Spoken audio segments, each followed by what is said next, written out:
Within the observation-explanation style of reasoning, it's very common for the LSAT to give us an argument that presents a correlation in the premise and then concludes causation. This kind of argument, as you probably know, is logically flawed. A correlation does not prove causation. But to improve our understanding of this flaw, I want to go into exactly what a correlation is and why it doesn't prove causation, as well as cover the standard ways to strengthen and weaken an argument that goes from correlation to causation. So first, a correlation is a relationship between two things where the presence or magnitude of one thing will, on average, tell you about the presence or magnitude of another thing. Now I know that's very general, but it'll be easier to understand with some examples. Let's say there's a correlation between ice cream sales and the number of people who are fishing. On average, ice cream sales are higher when there are more people fishing, and they are lower when there are fewer people fishing. And there's also a correlation between age and owning a house.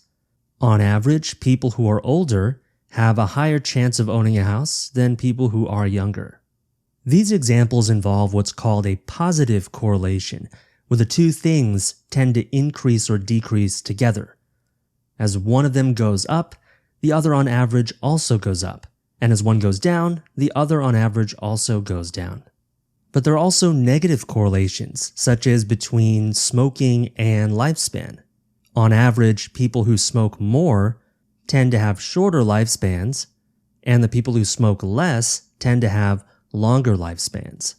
As one thing goes up, the other factor tends to go down.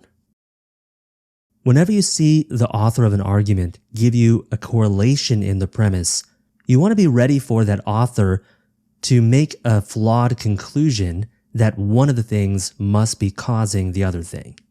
This would be a flawed argument because although correlation can provide evidence of a causal relationship, it can never actually prove with 100% certainty that a causal relationship exists. And why not? Because there are always alternate explanations for the correlation. Now, there are several different kinds of alternate explanations for a correlation. The first is that there may be a common cause of both things. For example, although ice cream sales are correlated with the number of people fishing, that doesn't mean that buying ice cream causes people to go fishing, or that going fishing causes people to buy ice cream. The common cause could be the season. Both of these things go up in the summer and down in the winter. The time of year could be the true explanation for the correlation. Second, it may be that the alleged cause is associated with something else that is the true cause of the alleged effect. For example, although age is correlated with owning a home, that doesn't mean that growing older causes your chances of owning a home to increase. What's actually happening is that as you get older, you tend to make more and increase your savings, and it's this factor that's the true cause of owning a home, not age. If you controlled for income and savings, in other words, compared people with the same levels of income and savings, then this apparent correlation between age and home ownership would disappear. Third, it's possible that the true explanation for the correlation is the reverse causal relationship. For example, although there's a correlation between visiting the doctor and having an illness, that doesn't mean that going to the doctor causes you to be ill. It could be that being ill in the first place is what causes you to go to the doctor, and that's why we see this correlation. Finally, another alternate explanation for a correlation is that there's some issue with the way that we're measuring the statistic or gathering the data for the observation. For example, let's say that during the tenure of our city's new mayor, there was a decrease in the number of property crimes.